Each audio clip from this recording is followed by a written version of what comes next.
Hey, it's great to be together with you again. And here we are asking and walking through some of the questions that I think I have when I walk through the text. And I know Reid has when we're walking through the text. My name's Gabe Coyle. I'm the downtown campus pastor. I'm Reid Kapple. I'm the Olathe campus pastor. And Reid, why don't we just jump right in? We just ended yesterday with one of the most difficult stories, I think, for the plausibility for us as 21st century Christians. The flood. Not only God's character, which we dealt with a little bit more yesterday, but the idea of a flood on the world, in the world. It's truly bizarre. So maybe we could just do a quick back step here and help us understand a little bit again how we're supposed to approach this text. Yeah. So I think, when you come to the flood narrative in Genesis, like there's a lot of questions that come up, but one is like, okay, how do we even understand the narrative of the flood? Because it seems very mythological, and so there are many mythological narratives around the flood in ancient Near Eastern documentation. But one thing I think it's important to understand is when you come to Genesis 1 through 11, particularly, you have to understand the genre. It's so different. Even the literary style is different from Genesis 12 through 50. Genesis 1 through 11 has much more of an emphasis and focus on, and we said this in the first two chapters of the creation narrative, more of a focus on the who and the why instead of the how and the when. And that's true of the flood narrative as well. That's really good. The biblical authors aren't as concerned about those kinds of details. They're not asking those questions. It doesn't mean that we can't ask them, but we shouldn't expect the Old Testament to answer questions that we're asking from our modern perspective. And so one thing I've found helpful is we have to avoid the spectrum, kind of the extremes of reading Genesis 1 through 11 as purely mythological. That's one extreme danger. But the other is just reading as purely historical.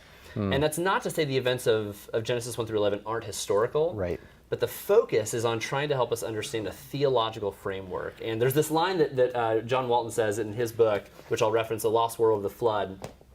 He says, the events that stand behind the stories of Genesis 1 through 11 are real, but the narratives are rhetorically shaped in order to present a theological message. And so that's kind of in this sweet spot between kind of this purely historical way of reading the text and a purely mythological way of reading the text. And so I think that gives a better understanding of how we approach Genesis 1 through 11. Yeah, there's this huge swath of time that's being undertaken, and very selectively are we getting snippets of those moments within history that are organized in a really particular way, to your point, to highlight the who and the why rather than the how and the when, to kind of reiterate that. Exactly. Excellent.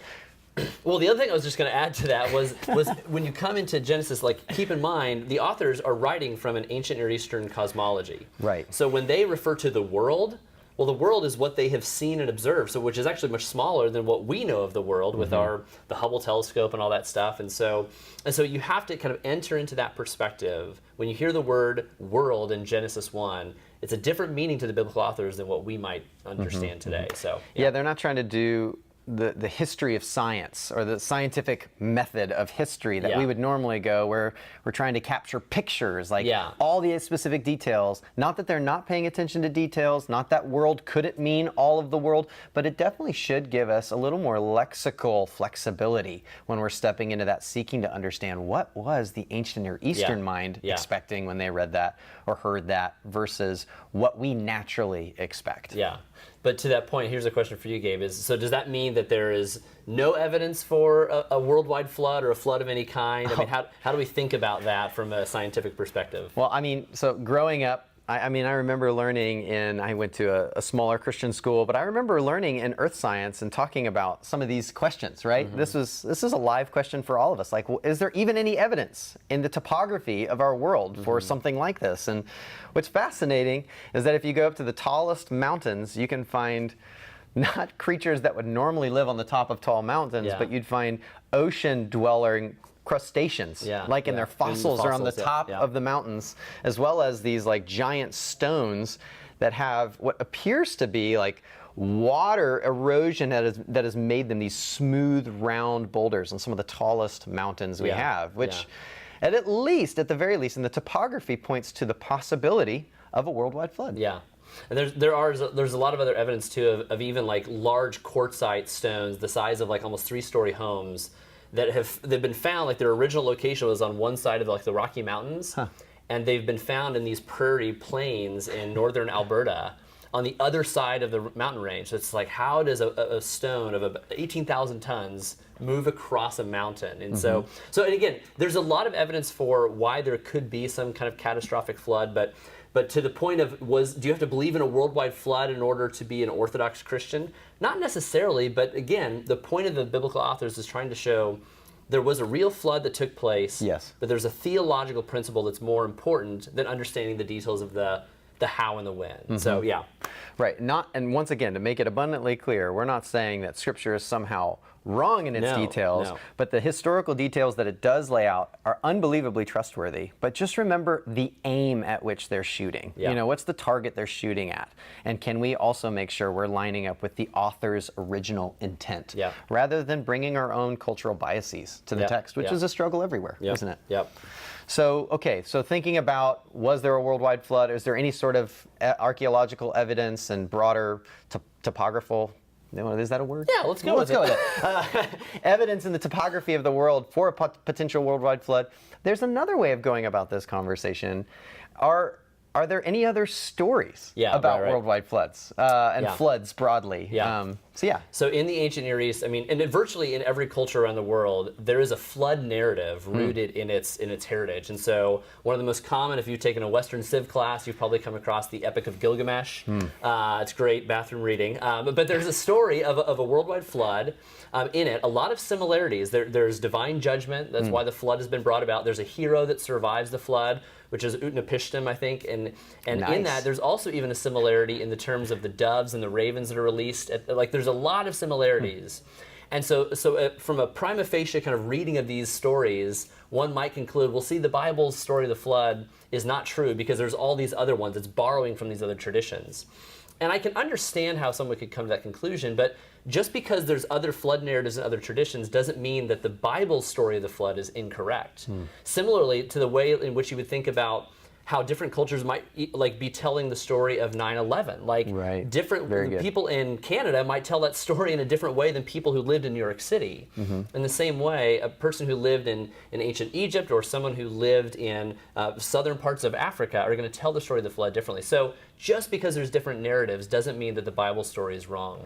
Well, and if anything, it actually highlights that some sort of flood actually happened. It points because to it, if there are all these different cultures that are coming up with their unique ways of describing this story, but have a lot of similarities still, that's a pretty good sign that some sort of flood that's impacted all of these different cultures, that's pretty significant as a historical marker that something like that happened, just as a sociologist. And so you're asking yourself, as you start diving into these cultures and you start asking the questions, why do all these different cultures that aren't necessarily connected have similar stories?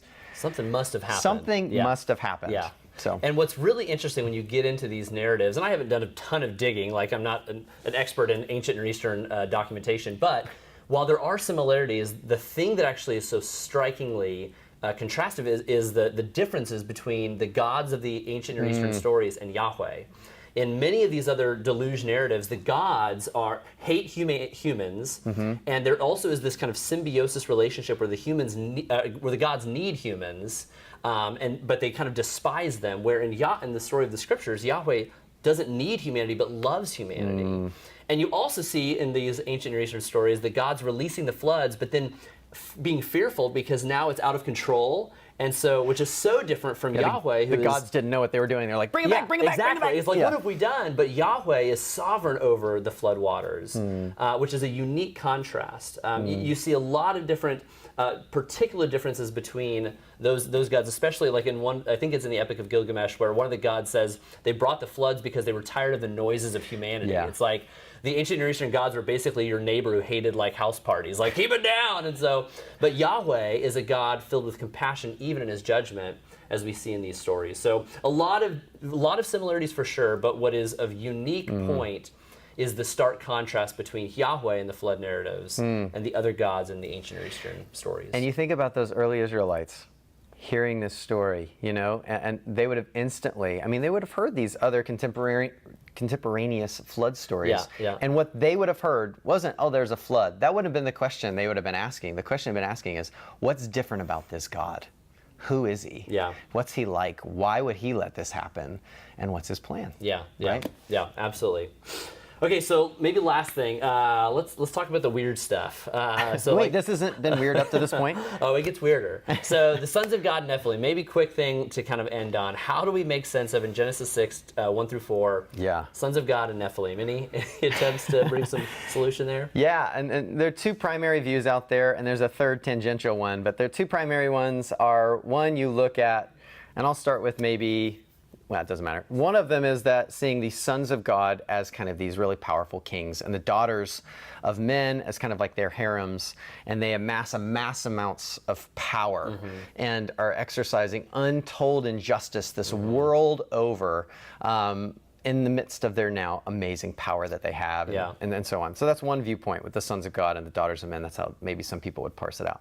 The other viewpoint, when Hebrew scholars are wrestling through this in the broader narrative of Scripture, is seeing the sons of God as angelic beings who take on human flesh of sorts and actually procreate with the daughters of men, which are human women, and their offspring are these Nephilim, these giants of mythic proportion.